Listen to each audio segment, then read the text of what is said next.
Hi there, and welcome on the journey to transform culture. I'm Steve, and I'll be your guide.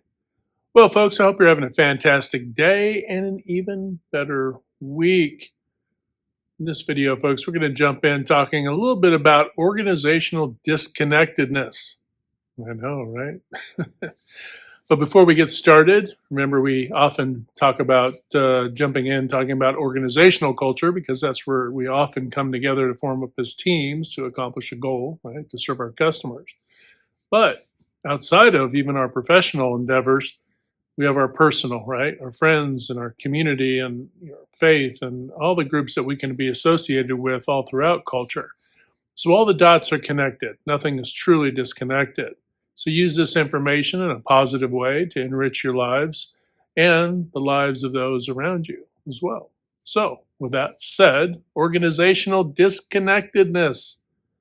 It's real easy. You hear oftentimes, especially in the last, I don't know, probably nearly 2 decades, probably a decade and a half at least, a lot of conversation around growing organizational culture, right? Which isn't a bad thing. Generally speaking, that's a good thing, right? But oftentimes, even though, yes, it's great to focus on, hey, we want to, and I do as well. If you peruse back through my videos, you'll see as well. But we do want to talk about the positives of, hey, what do we want to do, right, to grow organizational culture? But I think sometimes we have to slow the bus down and we have to look at what is creating disconnectedness so that we can go, oh, wow, am I really seeing, my situation clearly? Am I seeing myself in the mirror, so to speak, clearly, personally or professionally, to address what the situation truly is right now? And this can apply in any facet of our own lives, folks. This can apply to us as individuals, right? Organizational disconnectedness really is not much different than disconnectedness within our communities and our friend groups and our families and all of it, right? It's all just different variations of the same challenges that we have, right? And what are some of those challenges? I would say a big one of those is distraction, right? Pretty obvious, right? Would seem. Distraction. But what types of distractions? Because if you're, say, leaders in an organization and your organization is struggling, right? The culture is struggling. Are you really going to ask yourself, am I disconnected? Am I disconnected from what is really going on? Well, a simple question you can ask yourself is, do you know what's going on? Do you know? Have you gone out and really entrenched yourself in the work that your people do to understand, right? If you came in from a different industry, right, and this happens, there's a lot of cross-pollination of leaders as well as workforce, right, as well as the broader team. Have you really taken in what people are doing, what some of the details are about aspects of their work, right? You may not understand the level of difficulty. You may not understand the level of challenge. You may not understand fully. You may see it on paper. You may have a cursory, quick pass through, right? If you're doing appropriate daily management, you're probably growing in this area. But I'm telling you what, folks, if you're a leader at any level in an organization, you really can't speed past these things. Because part of that distraction too is that you've created your own silo within your own, say, office or your own desk or cube or wherever your situation is, of paperwork and verifications and validations and sign-offs and all the, things that we create, in the bureaucracy of work that have really served what? To draw a chasm between you and the broader team. And that's problematic. And the reason that's problematic is because you're there to support the team, right? You're there to, not only, motivate, but also to provide resources, right? To listen to them, get feedback, because they're the ones that are going to tell you, where the cogs are broken in this machine we call, organizational, not only culture, but just the organization at large, right? They're going to tell you where the cogs are chipping away and starting to crack. And you really need to get this feedback, but you're not going to get this feedback if you created silos so that your relationships, right, are disconnected now with your broader team. So you really need to do this, folks. You really need to cultivate this. Think of it like a garden. Okay, you're growing a garden. You got to water it. You got to provide nutrients. You got to do all those things. Is it any different than a relationship? Absolutely not. It is absolutely the same paradigm, right? I'll give you an example. If you could have an organizational group of leaders, right? Say leader slash support staff for that leader, and they could be disconnected from the work that gets done. It would be kind of like if your family, if you do certain specialized work, right? But your family, they may not really know what you do, right?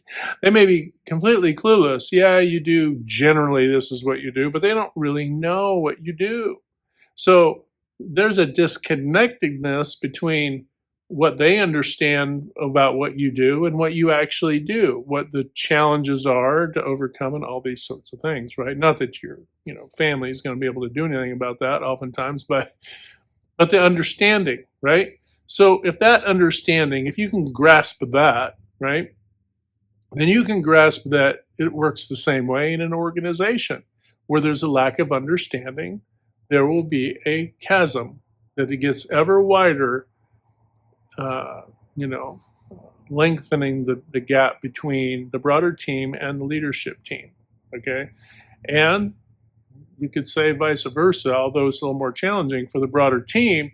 Do you understand what, some of the challenges the leadership's trying to overcome? Example of this is going to be, if they're marketing and sales and dealing with customer feedback, and they're dealing with some of the nuts and bolts of that sort of thing, the externals, right?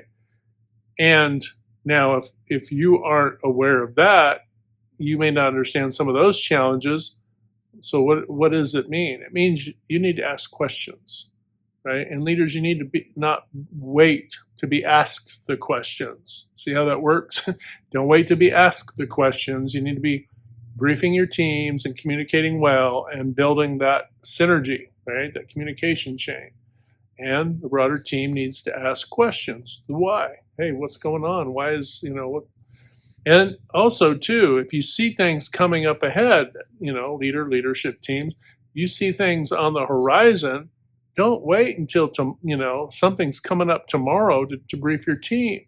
You need to be as much as possible looking out as far as possible to keep your team kind of abreast of what's going on and what to expect.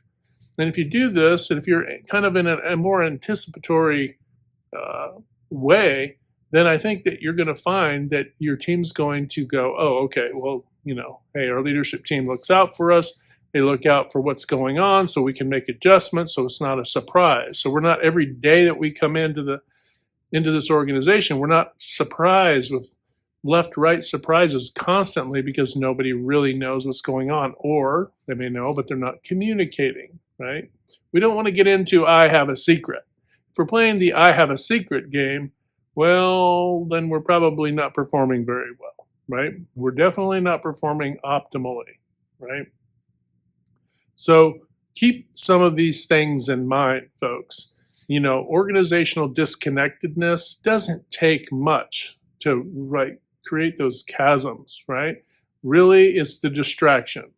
And you might say, well, I've got actual other work I have to do, blah, blah, blah, all the things, right? Sure. But you have to be able to spin a plate and do a thing, right? Connect with your folks, spin a plate, all right, do a task, spin a plate, do a task, spin a plate, do it. That's what leadership is. You need to be able to walk and chew gum at the same time. Does that mean you need to be task saturated? No, but it does mean that you have to have balance, right? And a big piece of that balance that you're likely sacrificing is building team cohesion. You may be doing it as a default because your turnover is high, so you're not connecting with your team thinking, well, I've got 30% turnover, so I'm just going to, do my work and we'll plod along and we'll grind it out and all the things. Try it, folks. if you're part of if you're a leader or a member of a leadership team, try to grow your connectedness, right? Try to grow that engagement. Try to grow your communication. Really get in there and learn about your folks and what they do and who they are, and build these relationships. Because I'm going to tell you what, if you got a 30% turnover rate now, you can start bringing that down by building this up on the one hand, okay? Building that up, because the other part of this is the responsiveness. You're building this up, you're also going to get that communication. Your folks are going to start telling you things that you may not have gotten otherwise. They may not have volunteered otherwise. So this is going to open up opportunities for you to do some, remove some constraints that are going to help your organization, which in turn helps them, which in turn helps your customer, right? So you see how it begins to unlock potential opportunity for growth, right? And reduction of waste and all the things, right? So keep these things in mind, right? You have to kind of look in the mirror and say, are we allowing our organization to become more disconnected because we're not doing the things that we probably should be doing more of? Are we gravitating to our comfort zone, into our silos, right? And is everybody kind of clueless to what, everybody else is doing, right? And the complexities that they're dealing with, right? So keep this in mind and try to exercise a few of these things. And I think you're going to find some really great results. So stick with it. You can do it. We're all counting on you. On that note, hit that good green domino 3 to 5 times a day or more to uplift, motivate, inspire, and just encourage one another. When you do this, not only helping to transform culture, but you're transforming your own life. But don't forget, you can't transform anything on the outside if you're not first willing to transform on the inside. This is so important. All right, folks, have a fantastic day. Hit like, share, and subscribe. And until next time, we'll talk to you later.